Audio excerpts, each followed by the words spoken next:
Assalamualaikum warahmatullahi wabarakatuh. Perkenalkan, nama saya Triana Dewi. Saya kuliah di Universitas Swadaya Gunung Jati, Cirebon. Saya dari Prodi Manajemen, semester 6 di kelas Manajemen 3C. Nomor pokok mahasiswa saya 117020077. Pada kesempatan hari ini, saya akan mempresentasikan hasil tugas mata kuliah Manajemen Retail di bagian bab Ruang Lingkup Bisnis Retail. Sebelumnya, saya ucapkan terima kasih kepada dosen mata kuliah Manajemen Retail yaitu Ibu Susanti Maulani SEMM. Langsung saja kita masuk ke pembahasan pertama yaitu definisi dari retail. Retail berasal dari bahasa Prancis yaitu retailer, yang berarti aktivitas penjualan barang atau jasa secara langsung kepada konsumen akhir. Semua kegiatan yang terlibat dalam penjualan barang atau jasa secara langsung kepada konsumen akhir untuk penggunaan pribadi, bukan untuk bisnis lainnya. Selanjutnya ada jalur distribusi barang dagang dalam retail. Ada 4 jalur. Yang pertama ada produsen, yang kedua pedagang besar, yang ketiga retailer, dan yang terakhir ada konsumen akhir. Ini saya akan menjelaskan bagian yang poin pertama yaitu produsen. Produsen adalah pemilik dari produk yang telah diproduksinya dan kemudian dijual kepada perusahaan distributor. Jadi, produsen memiliki tanggung jawab atas ketersediaan produk yang ia miliki pada perusahaan-perusahaan distributor lainnya. Dan biasanya, produsen telah membuat kesepakatan di awal agar proses penyaluran produk dapat berjalan dengan lancar. Selanjutnya, poin yang kedua itu ada pedagang besar. Pedagang besar adalah pihak yang melakukan aktivitas pembelian produk atau barang langsung dari produsen, lalu produsen tersebut dijual kembali kepada toko retailer. Selanjutnya, poin yang ketiga, retailer. Retailer adalah sebuah lembaga yang melakukan kegiatan jual beli kepada konsumen untuk digunakan langsung dan tidak untuk dijual kembali.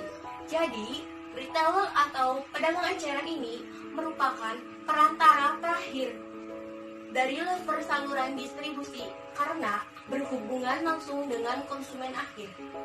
Poin yang terakhir itu ada konsumen akhir. Konsumen akhir adalah pihak yang menggunakan produk atau barang secara langsung dengan tujuan untuk dikonsumsi sendiri, bukan untuk dijual lagi. Ada paradigma retail. Paradigma retail dibagi menjadi 2 bagian, yaitu paradigma retail tradisional dan paradigma retail modern. Ini saya akan menjelaskan terlebih dahulu, yaitu poin yang pertama yaitu paradigma retail tradisional. Paradigma retail tradisional merupakan pandangan yang menekankan pengelolaan retail dengan menggunakan pendekatan konvensional dan tradisional. Bisa kita lihat sendiri contoh paradigma retail tradisional yaitu bisa dilihat sendiri. Nah, jadi bisnis yang dikelola dengan cara yang lebih menekankan pada hal yang bisa disiapkan oleh pengusaha, tetapi kurang berfokus pada bagaimana kebutuhan dan kegunaan konsumen, dan bahkan kurang dipenuhi konsumen. Ada ciri-ciri paradigma retail tradisional. Di sini ada 9 ciri. Yang pertama, kurang memilih lokasi. Lokasi merupakan faktor yang sangat penting untuk mempertimbangkan dalam pengelolaan retail. Pengelolaan retail tradisional seringkali dihadapkan pada pilihan yang sulit untuk memutuskan lokasi retail karena biasanya terkendala permodalan, sehingga penetapan lokasi yang strategis menjadi salah satu hal yang dapat dikorbankan. Pengelolaan retail tradisional sering memutuskan untuk memilih lokasi yang saat itu telah memiliki atau kebutuhan telah tersedia, misalnya lokasi rumah dijadikan sebuah toko. Yang kedua, tidak memperhitungkan potensi pembeli. Potensi pembeli seharusnya juga dipahami sebanyaknya. Jumlah pembeli potensial yang sekaligus memiliki daya beli atau kemampuan membeli. Namun, dalam konteks retail tradisional seringkali diabaikan. Selanjutnya yang ketiga, jenis barang dagangan yang tidak terarah. Salah satu daya tarik bisnis retail bagi pelanggan adalah keanekaragaman barang dagangan, baik sisi banyaknya, jenis klasifikasi barang dagangan, maupun variasi merek. Untuk setiap kategori barang dagangan, pengelolaan barang dagangan yang terarah sesuai segmentasi pasar yang dilayani seringkali dikorbankan dalam pengelolaan retail tradisional karena terkendala kurangnya kemampuan posisi tawar retail dalam membangun relasi bisnis dengan para pemasok. Tidak ada seleksi merek. Retail tradisional terkendala dalam melakukan seleksi merek barang dagangan mereka untuk menyediakan merek-merek favorit pelanggan karena mereka untuk menyediakan penawaran yang kuat dalam hal menyeleksi merek barang dagangan yang akan ditawarkan bagi pelanggan. Selanjutnya poin kelima, kurang memperhatikan pemasok. Pemasok yang baik akan memperhatikan kualitas barang dagangan, kesinambungan dalam pengiriman untuk menjaga ketersediaan barang di toko maupun mekanisme pembayaran barang dagangan. Konteks retail tradisional, seleksi atas 3 hal yang disebutkan untuk menyeleksi pemasok kurang mendapat perhatian, khususnya dalam jaminan kualitas dan ketersediaan barang dagangan. Dan lunaknya mekanisme pembayaran barang dagangan dalam melakukan seleksi terhadap pemasok. Melakukan pencatatan penjualan sederhana. Sebagian besar retail tradisional melakukan pencatatan penjualan secara sederhana. Bahkan, banyak retail tradisional yang tidak melakukan pencatatan penjualan sama sekali. Ketujuh, tidak melakukan evaluasi keuntungan per produk. Sebagai implikasi lanjutan dari tidak terarah barang dagangan dan tidak dilakukan pencatatan penjualan, maka retail tradisional dihadapkan pada kendala untuk melakukan evaluasi terhadap keuntungan per produk barang dagangan yang ditawarkan pada pelanggan merupakan dasar untuk dapat menetapkan strategi pengelolaan retail dengan lebih komprehensif. Poin yang ke-8, arus kas tidak terencana. Kesuksesan retail akan sangat tergantung pada ketersediaan dan keragaman barang dagangannya. Apabila aliran dan tunai tidak terencana dengan baik, maka retail tidak akan mampu menjadi ketersediaan barang dagangan bagi pelanggan. Tidak dipisahkannya pembukuan toko dengan kebutuhan keluarga sehingga seringkali modal toko tersedot untuk memenuhi kebutuhan konsumen keluarganya. Terakhir, pengembangan bisnis tidak terencana. Kondisi retail tradisional yang terkendala karena rendahnya kontrak dan mekanisme untuk melakukan evaluasi usaha mengakibatkan retail tradisional seringkali tidak mampu melakukan perencanaan yang matang dalam melakukan pengembangan bisnisnya. Yang kedua, paradigma retail modern. Paradigma retail modern merupakan pandangan yang menekankan pengelolaan retail dengan menggunakan pendekatan modern, di mana konsep pengelolaan retail lebih ditekankan dari sisi pandang pemenuhan kebutuhan konsumen yang menjadi pasar sasarannya. Contohnya bisa dilihat sendiri, retail modern. Ada ciri-ciri paradigma retail tradisional. Di sini ada 9 ciri. Yang pertama, lokasi strategis merupakan salah satu faktor yang terpenting dalam pemilihan lokasi retail karena retail dapat menggunakannya sebagai keuntungan untuk bersaing. 2. Prediksi cermat terhadap potensi pembeli. Potensi pembeli dapat dievaluasi terkait dengan daya beli atau kemampuan belanja. Pengelolaan jenis barang terarah. Pengelolaan barang dagangan yang terarah harus disesuaikan dengan segmen pasar yang dilayani, dan hal ini akan berimplikasi terhadap strategi bauran retail yang akan ditetapkan oleh peritel yang memiliki paradigma pengelolaan retail modern. Keempat, seleksi merek yang sangat ketat. Retail modern seringkali mematok untuk menyiapkan merek-merek produk barang dagangannya yang mempunyai pangsa pasar yang cukup besar. Kelima, seleksi ketat terhadap pemasok. Retail modern memiliki posisi tawar yang cukup besar untuk dapat melakukan seleksi terhadap pemasoknya. Mengingat pemasoknya yang dapat memasok retail modern dan pasar besar juga dapat menggunakan referensi tersebut dalam mengembangkan bisnisnya dengan lebih maju. Lalu yang keenam, melakukan pencatatan penjualan dengan cermat. Sebuah besar retail yang memiliki paradigma retail modern melakukan pencatatan penjualan dengan cermat.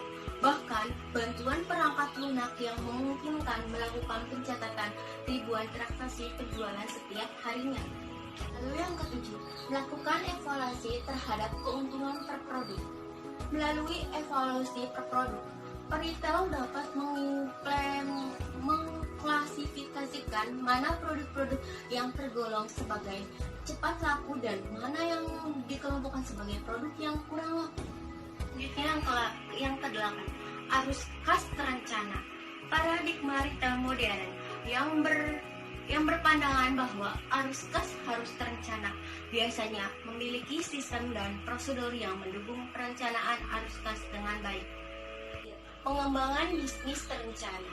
Investasi besar yang harus disiapkan dalam bisnis retail modern maupun dukungan sistem informasi dan pengelolaan yang handal dan mungkin untuk melakukan pengembangan bisnis retail dengan terencana. Selanjutnya ada fungsi-fungsi yang dijalankan oleh retail. Ada 5 fungsi. Yang pertama, menyediakan berbagai macam produk dan jasa. Yang kedua, memecah. Yang ketiga, perusahaan menyimpan persediaan. Lalu yang keempat, penyedia jasa. Dan yang terakhir, meningkatkan nilai produk dan jasa. Yang pertama, retail selalu berusaha menyediakan beraneka ragam produk dan jasa, baik sisi variasi jenis, merek, ukuran, dan seterusnya. Ya, penjelasan dari poin yang kedua, memecah. Memecah berarti beberapa ukuran produk menjadi lebih kecil, yang pada akhirnya akan menguntungkan produsen dan konsumen. Penjelasan dari poin yang ketiga adalah fungsi utama retail adalah mempertahankan persediaan yang sudah ada sehingga produk akan selalu tersedia saat konsumen menginginkannya. Lalu selanjutnya, penjelasan poin yang keempat. Dengan adanya retail, maka konsumen akan mendapatkan kemudahan dalam mengkonsumsi produk-produk yang dihasilkan produsen. Penjelasan poin yang kelima. Dengan adanya beberapa jenis barang atau jasa, maka untuk suatu aktivitas pelanggan dapat diperoleh pelanggan dari nilai yang diperoleh dari produk atau jasa tersebut. Faktor-faktor yang mempengaruhi perkembangan retail. Ada 3 faktor. Yang pertama, faktor ekonomi yang menunjang pertumbuhan industri retail terutama adalah pendapatan per kapita penduduk Indonesia. Kedua yaitu faktor demografi. Faktor demografi yaitu peningkatan jumlah penduduk Indonesia berdasarkan data BPS, Badan Pusat Statistik. Pertumbuhan pendudukan Indonesia cukup pesat. Melihat pertumbuhan pendudukan Indonesia yang sangat pesat, dari situ maka dapat dilihat peluang bisnis retail yang dibutuhkan cukup besar. Faktor yang terakhir yaitu faktor sosial budaya. Sosial budaya seperti terjadinya perubahan gaya hidup dan kebiasaan berbelanja. Konsumen saat ini memerlukan tempat belanja yang aman, lokasi mudah dicapai, ragam barang banyak yang bervariasi, dan sekaligus dapat digunakan sebagai tempat rekreasi. Peluang bisnis retail. Pada tahun 1970 sampai 1980-an, berdirinya retail modern dengan format supermarket, Matahari, Hero, pasaraya, dan Ramayana. Namun, supermarket atau store lainnya ini baru dibangun di kota-kota besar seperti Jakarta. Lalu selanjutnya, pada tahun 1990, perkembangan ini ditandai dengan maraknya pertumbuhan Indomaret di setiap wilayah Indonesia. Selanjutnya, tahun 2000 sampai sekarang, ada factory outlet yang menyediakan berbagai jenis pakaian. Jenis retail bisnis lainnya adalah distro atau distributor outlet. Distro ini biasanya menyediakan berbagai jenis pakaian, terutama baju dan kaos yang didistribusi dengan desain yang unik dan dipasarkan di sebuah gerai. Faktor-faktor yang mempengaruhi perkembangan retail ada 3 faktor. Yang pertama, faktor ekonomi yang menunjang pertumbuhan industri retail terutama adalah pendapatan per kapita penduduk Indonesia. Kedua yaitu faktor demografi. Faktor demografi yaitu peningkatan jumlah penduduk Indonesia berdasarkan data BPS, Badan Pusat Statistik. Pertumbuhan pendudukan Indonesia cukup pesat. Melihat pertumbuhan pendudukan Indonesia yang sangat pesat, dari situ maka dapat dilihat peluang bisnis retail yang dibutuhkan cukup besar. Faktor yang terakhir yaitu faktor sosial budaya. Sosial budaya seperti terjadinya perubahan gaya hidup dan kebiasaan berbelanja.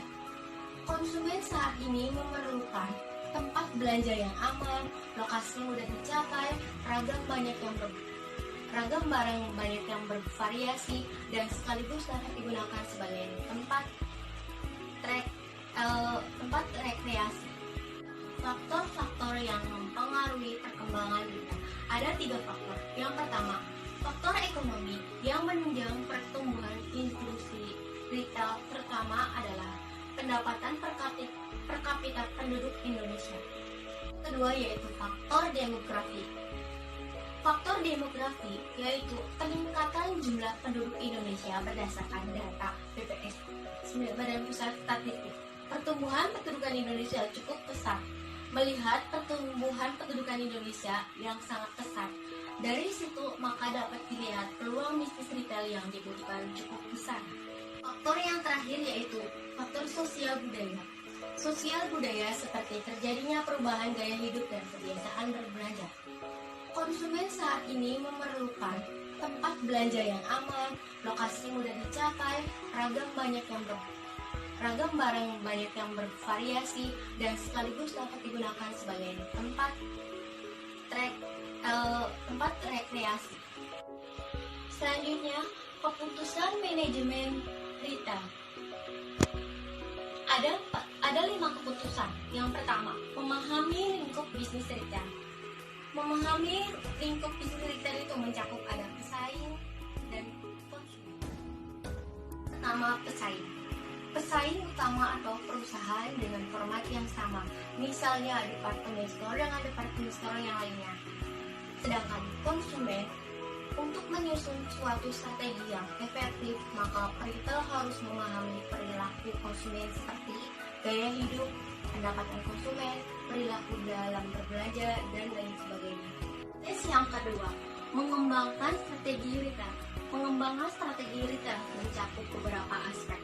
Yang pertama, aspek pemasaran. Lalu yang kedua, aspek sumber daya manusia. Lalu yang ketiga, terakhir, aspek sistem informasi. Proses keputusan yang ketiga, manajemen barang dagangan. Di sini ada 4 aspek. Yang pertama, proses yang ketiga, manajemen barang dagangan. Manajemen barang dagangan mencakup 4 aspek. Yang pertama, aspek perencanaan dan pengelolaan keanekaragaman. Lalu yang kedua, aspek sistem pembelian barang dagangan. Yang ketiga, aspek peralatan harga barang dagangan. Lalu yang terakhir, aspek bauran komunikasi dalam retail. Proses yang keempat, manajemen toko, mencakup 3. Pengaturan tata letak. Yang kedua, aspek kualitas layanan. Lalu yang terakhir, pengelolaan sistem antrian dan penanganan keluhan pelanggan. Lalu proses yang terakhir, evaluasi kinerja manajemen retail.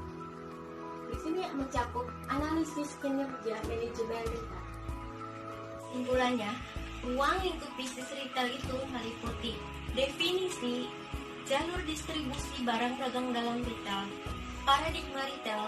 Paradigma retail dibagi menjadi dua, yaitu paradigma retail modern dan paradigma retail tradisional. Selanjutnya, fungsi-fungsi yang dijalankan retail, karakteristik dasar retail, peluang dalam industri retail, peluang bisnis retail di Indonesia. Lalu selanjutnya, faktor-faktor yang mempengaruhi perkembangan retail dan proses keputusan manajemen retail. Sekian dari saya, kurang lebihnya mohon maaf. Wabillahi taufiq wal hidayah. Wassalamualaikum warahmatullahi wabarakatuh. Terima kasih.